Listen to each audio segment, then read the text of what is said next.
Tadi kita kembali lagi ke kasus pembunuhan sadis yang menimpa korbannya Ibu Tuti dan Amelia putrinya.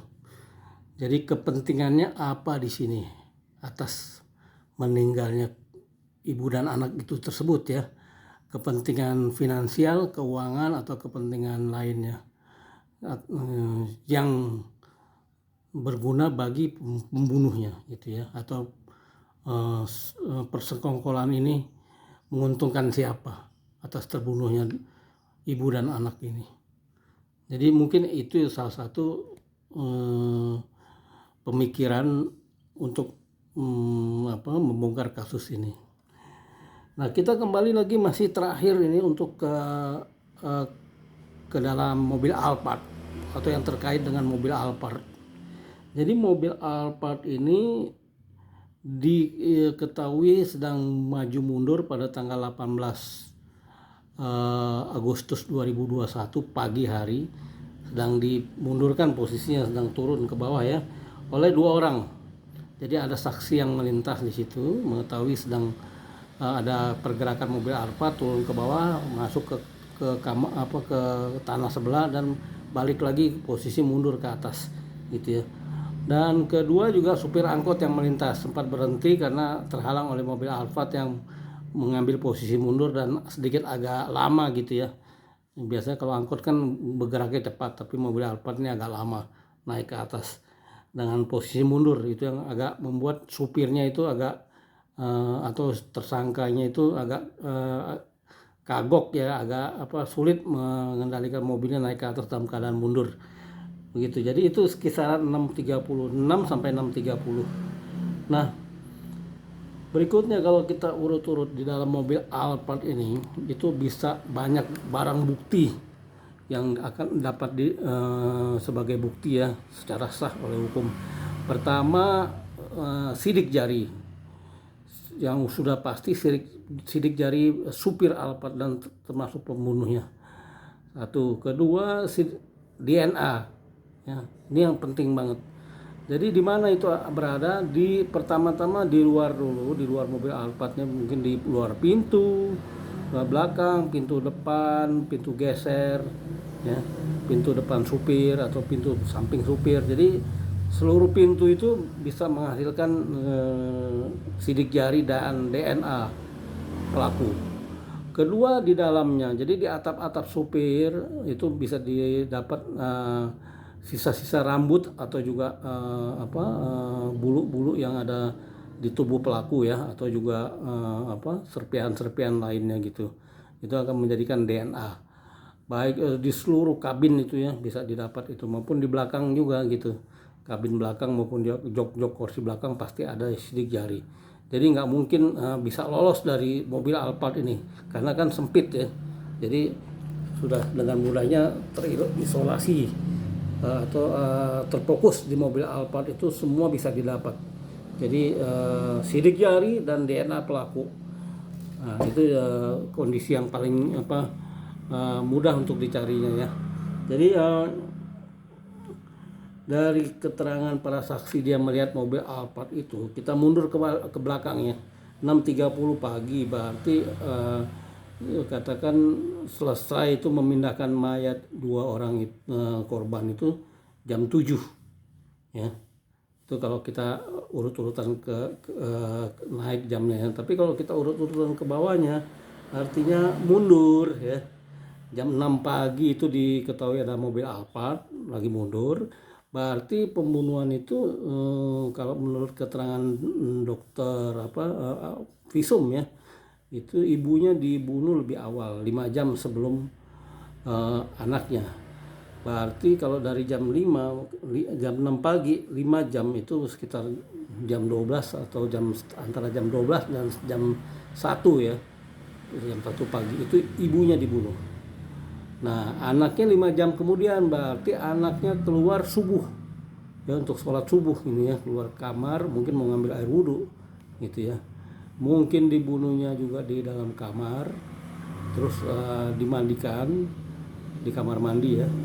Jadi dari dalam kamar baik ibunya maupun juga anaknya, itu juga didapat pasti sidik jari dan DNA yang sama persis ada di mobil Alphard itu gitu ya. Paling tidak sama karena pelakunya kan ada di mobil juga gitu ya, membawa mobil gitu. Kalau pelakunya 2-3 orang, nah mungkin banyak sidik jarinya yang ada ya gitu. Nah ini tampak rumahnya gitu ya. Dari ini saya ambil dari Google gitu. Dan berikutnya itu jam 11.42 ya, anaknya itu putrinya masih chatting dengan pacarnya, cuma sekilas saja. Nah ini mencurigakan chattingnya, karena chattingnya hanya sekilas saja, karena pacarnya itu yang namanya Diki bertanya lagi ngapain, katanya lagi main game. Udah habis itu nggak ada jawaban lagi.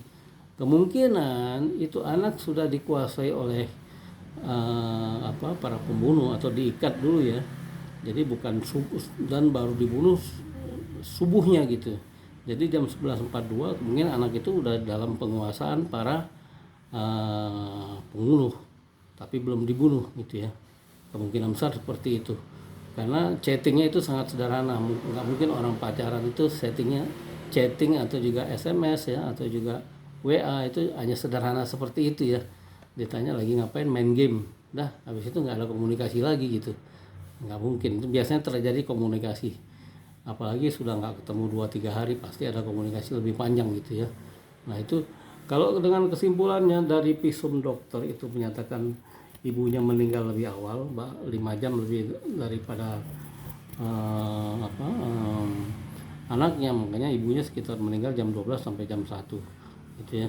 Jadi yang penting di sini adalah di mobil Alphard itu ada DNA dan sidik jari pelaku, dan pasti di dalam ada yang sama juga gitu.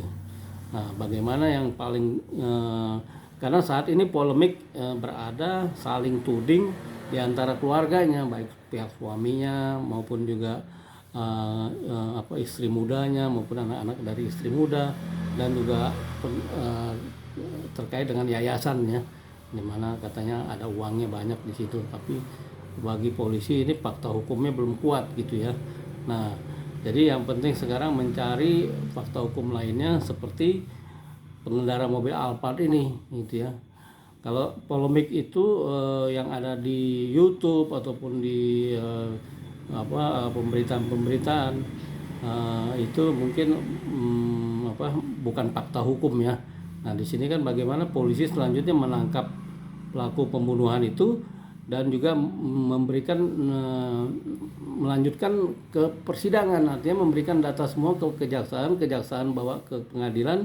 Jadi bukti fakta hukum, bukan opini-opini yang terbentuk gitu ya, atau juga sumber dari para paranormal atau dari mana-mana ya. Jadi fakta hukum di TKP dan pelakunya siapa itu bisa dibuktikan secara ilmiah maupun secara fakta hukum ya.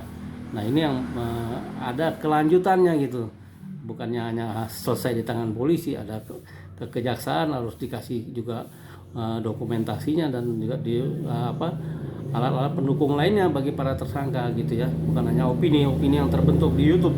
Jadi saya pikir analisa tentang mobil Alphard ini udah kita selesaikan aja. Kita nanti masuknya analisa ke dalam rumah, apa yang terjadi di dalam rumah itu ya, kira-kira bagaimana gitu ya.